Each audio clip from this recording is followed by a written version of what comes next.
안녕하세요. 오늘은 법과 정의의 문제에 관해서 좀 생각해 보겠습니다. 법과 정의의 관계는 뭐 워낙 방대한 문제라서 음, 그 얘기를 다 할 수는 없고요. 어, 법을 지키기 위해서 또는 법을 수호하기 위해서 처벌을 하는데 그 처벌의 의미가 무엇인가? 물론 여기 지금 법을 지키기 위해서라고 했습니다만 처벌 법이 도덕과 다른 차이점이 그 처벌이 있다는 것인데 그 처벌을 하는 이유는 무엇인가라는 문제를 고대법들과 그다음에 정의에 대한 기본적인 아이디어를 가지고 좀 검토해 보는 정도의 얘기를 하려고 합니다. 여기 이제 보시면 법의 공정성을 상징하고 있는 이 천칭 저울리기가 있고 뒤에 이제 법 그 판사가 두들기는 뭐 유죄입니다. 징역 15년입니다. 뭐 이렇게 두들기는 방망이가 있습니다. 자, 이게 이제 보통 우리가 이제 가장 오래된 성문법이라고 얘기하는 함무라비 법전이 있는 이 기둥에다 새겨놓은 거죠. 여기 위에 조각을 해놓고 이게 그 함무라비 왕과 그 신하라고 했어요. 그래서 요 밑에 이제 그 법전이 새겨져 있는데 실제로는 가장 오래된 법전은 아니고요. 가장 잘 정리된 오래된 것 중에 고대법의 시초 함무라비 법전이라고 하는데 함무라비는 이제 고대 바빌로니아 제국 기원전 1893년이에요. 연도가 정확하게 나오는 1595년 사이의 제국인데 그 바빌론 제국의 6대 왕이었고 제위가 이제 기원전 1792년부터 1750년 아주 까마득한 옛날이죠. 기원전 18세기 막 이렇게 올라가니까 이 함무라비 법전은 기원전 1750년경 만들어진 건데 282개 조항으로 되어 있고 고대법 중에서 가장 포괄적이면서 가장 길고 잘 보존된 판례 모음집이지 가장 오래된 기록된 가장 오래된 것이 아닙니다. 여기 보시면 이미 그 메소포타미아 지역, 수메르 지역이라는 곳이 워낙 역사가 오래된 곳이라 여러 가지 기록들이 있어요. 우르 이님기나의 수메르법이라는 게 기원전 2350년경에 기록된 것이 있고 이거는 이제 리피드 이시타르 왕의 리피드 이시타르 법전도 있고 이건 1934년에서 1924년 사이에 제위했던 왕이고 우리가 더 오래된 법전들이 있다는 걸 상식 삼아 우리 상식을 재구성하는 삶에서 알아두시고 함유라비 법전의 구성 내용은 결혼, 가족 문제, 상속과 재산, 노예 및 채무, 세금, 살인, 간음, 강간, 절도, 거짓 증언, 폭행, 상해 등 오늘날 우리가 생각할 수 있는 범죄들과 많은 것들이 유사한 게 있죠. 그리고 무엇보다도 함무라비 법전이 우리에게 잘 알려져 있고 지금도 계속 인용되는 이유 중에 하나는 함무라비 법전의 그 적용 원리인데 동태복수법입니다. 그러니까 한자로 읽으셔야 되는데 동일한 형태에 대해서는 동일한 보복을 한다라는 뜻이에요. 눈에는 눈, 이에는 이라고 합니다만 그거는 조금 뭐 다른 맥락이 좀 있고요. 그래서 여기 이걸 지배하고 있는 원리를 그 수메르어 바빌로니아어로 얘기하면 미샤룸이라고 한다. 미샤룸. 미샤룸은 공평과 정의, 원래 규격이라는 뜻인데 그것을 가지고 하고 있고 근데 이제 함무라비 법전의 함무라비도 미샤룸 칙령이라는 걸 내려서 이게 이제 공평하다는 것은 사실은 실질적으로 공평해야 진짜 의미 있는 공평인데 부자가 뭐 다른 사람을 한 대 때려서 한 대 때리는데 부자도 뭐 벌금으로 100만 원, 뭐 맞은 가난한 사람도 벌금으로 100만 원 한 대 때리면 그러면 공평한가요? 부자는 100만 원이 아무것도 아니니까 뭐 수표 던지고 막 때려주고 막 이래도 되잖아요. 옛날에 한번 그런 일도 있었는데 그래서 이런 불공평을 개선하기 위한 칙령을 가끔씩 내려서 채무를 변제하거나 노예를 해방하거나 뭐 빚으로 넘어갔던 토지를 회복시켜 준다거나 강제 노역과 세금을 면제하는 그래서 기울어진 운동장을 바로잡는 노력도 같이 했다 뭐 이런 얘기고요. 밑에 있는 얘기는 뭐 너무 얘기가 길어질 것 같으니까 넘어가겠습니다. 자, 함무라비 법전 특징 아까 얘기했던 건 동태 또는 동해 동일한 손해 뭐 이런 거겠죠. 동태 또는 동해 복수법 라틴어로 렉스 탈리오니스 탈리온법이라고도 부릅니다. 탈리온의 법, 그러니까 복수의 법이라는 말입니다. 근데 그래서 뭐 복수를 위해서 벌을 한다, 그러니까 복수를 위한 것이 법의 목적이다 그러면 뭐 잔혹하고 야만적인 것처럼 느껴지지만 사실은 이제 동태란 말 있잖아. 동태. 동일한 것에 대해 동일한 방식으로. 그래서 복수의 임의성. 그러니까 내가 나한테 한 대 맞았으니까 나도 복수를 해주는데 뭐 나를 한 대 때렸으니까 쟤를 죽여버려. 이러면 이 균형이 안 맞잖아요. 그러니까 행태에 대한 동일한 형태가 아니라 자기가 당한 것에 대한 어떤 분풀이 감정 이런 것들로 하면 이게 이제 정의를 훼손하게 되는 거죠.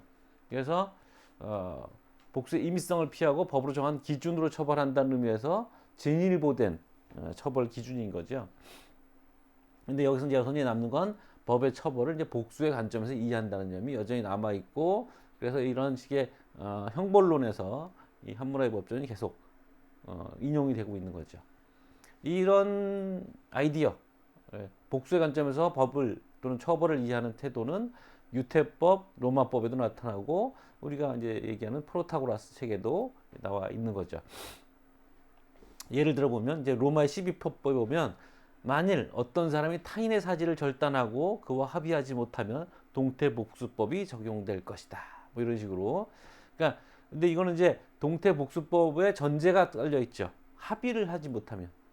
뭐 합의고 자시고 할 거 없고 한 대 때렸으면 한 대 맞아. 뭐 이렇게 아니고 때렸지만 그걸 보상할 수 있는 다른 방법에 대해서 서로 합의가 되면 그거는 꼭 같은 방식으로 안 해도 된다라는 좀 더 유연한 적용이 나타나죠. 그리고 이제 이 함무라비 법전은 왕과 그의 신하의 권위에 의지한 실질적 법 규정이다. 재정법이다 이거죠. 뭐 이거는 좀 복잡한 얘기가 좀 있습니다만 일단 그렇게 알아두시고, 성문법, 그러니까 사람들끼리 그냥 뭐 조상부터 내려오는 그런 얘기가 아니고 글자로 딱 정해놔서 명문화 시켜놨다라는 의미에서 성문법이고요. 정의, 마시아름을 실현한다라는 취지를 갖고 있고, 그래서 아까 얘기했던 것처럼 약자의 상황을 일시적으로 회복시켜주는 칙령의 방식으로 또 정의가 구현되기도 한다 이런 얘기를 했고요. 자, 이게 이제 그 함무라비 법전, 우리가 읽을 수 없는 쐐기 문자일 거야 아마 이런 게. 자, 이런 그림도 있고, 렉스 탈리오니스, 저 정의의 여신이 눈을 가리고 사람 봐주지 않고 공정한 기준에서 칼로 응징하는 거야. 정의는 무슨 말만 관용 이런 게 아니고 칼같이 응징하는. 정의라는 건 어떤 의미에서는 폭력 위에 서 있는 거죠. 자, 요 얘기를 해놓고 우리가 이제 처벌이 정당화, 일반적인 논의입니다. 회페라는 독일 철학자가 있는데 그의 정의라는 책이 있습니다. 그 책에서 좀 정리를 해봤어요. 처벌을 정당화할 수 있는 근거 중에 첫 번째 아까 얘기했던 것처럼 복수. 국가 차원의 처벌은 근원적이고 중립적 의미에서 일종의 복수다. 그 그리스 비극 같은 걸 보시면 가문의 어떤 사람이 다른 가문의 누구를 죽여요. 그러면 그 가문에서 또 이 가문에 복수를 해. 그러니까 서로 복수를 해야 되는 거니까 끊임없이 피해 복수가 계속 이루어지는 거죠. 그래서 이런 문제를 끊고 들어오는 게 이제 그리스도 그렇고 이게 이제 국가의 개입입니다. 그러니까 너희들끼리 서로 처벌하는 개인적인 처벌, 복수의 방식의 처벌을 중지하고 국가가 권위를 가지고 대신 복수해 주는 거죠. 나쁜 짓을 한 놈을 잡아다가 법정에다 세우고 진짜 잘못한 건지를 알아내고 진짜 잘못했으면 거기에 적절한 복수를 해주는 겁니다. 그래서 복수는 되갚는 것이고, 그래서 어떤 의미에서는 당한 쪽에서는 그것이 보상이 되는 거죠.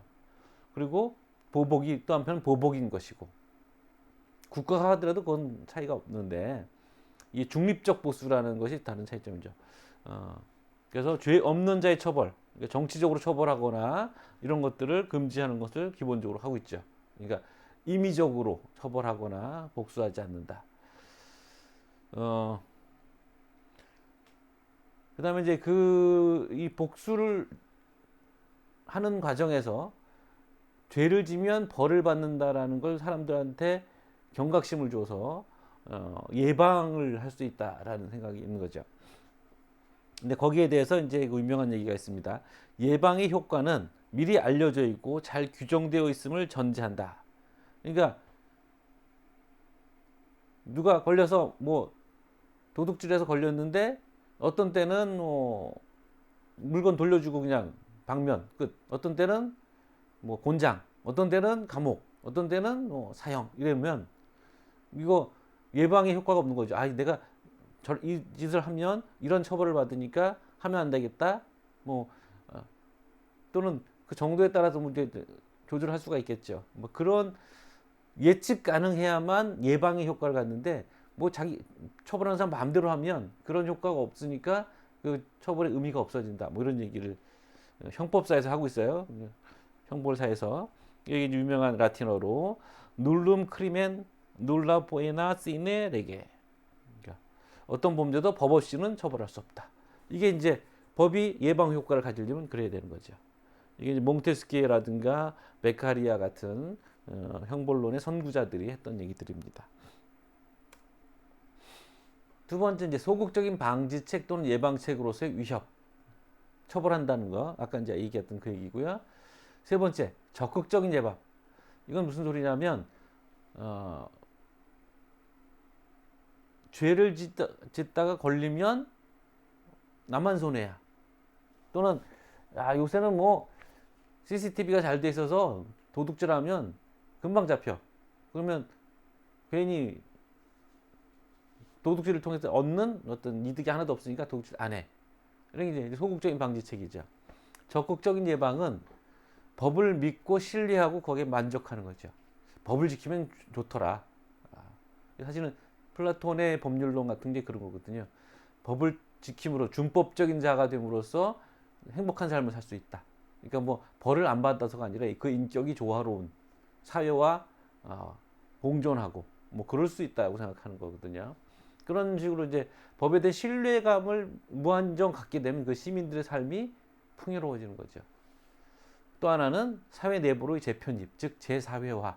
우리가 교도소라는 곳에서 하는 게 바로 그런 거잖아요. 직업 교육을 시키고, 뭐 종교 생활을 하게 하고, 뭐 책을 읽고 공부를 시키고 이런 등등도 어떤 사회적 재원을 다시 살렸을 수 있도록 하는 방법이죠.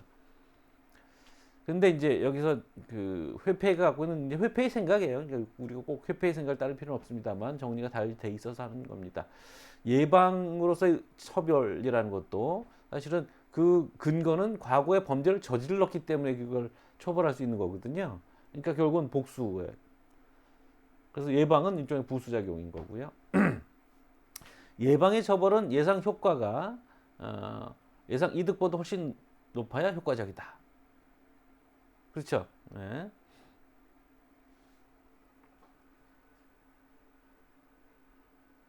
그러니까 내가 죄를 저질러서 예상되는 내 이익과 걸렸을 때 생기는 손해 이것들을 계산하는 거죠. 이게 좀 약삭빠른 지식이긴 하지만 사람이 대부분 그런 거니 공리주의적 접근이에요. 이 행동을 하면 나에게 어떤 이득이 올 것인가, 손해가 올 것인가, 쾌와 불쾌를 따지는 거죠. 그래서 예방 목적의 법질서 보장은 집단의 이해와 관련되어 처벌을 정당화하기 어렵다.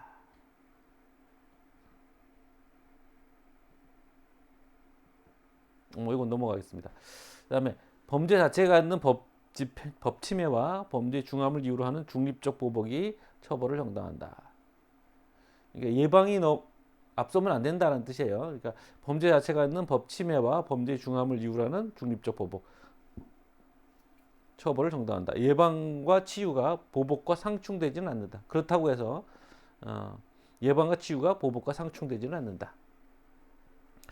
그러니까 이제 여러분들이 생각해 보라는 의미에서 이 얘기를 하는 이유는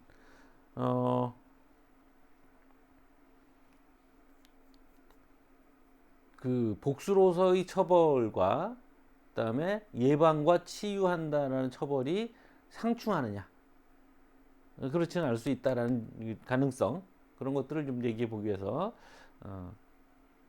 그러니까 국가에 의한 중립적 처벌이라고 하면 이것이 이제 예방과 치유와 같이 양립 가능할 수 있다는 가능성을 보여주기 위해서 이 얘기를 한 겁니다.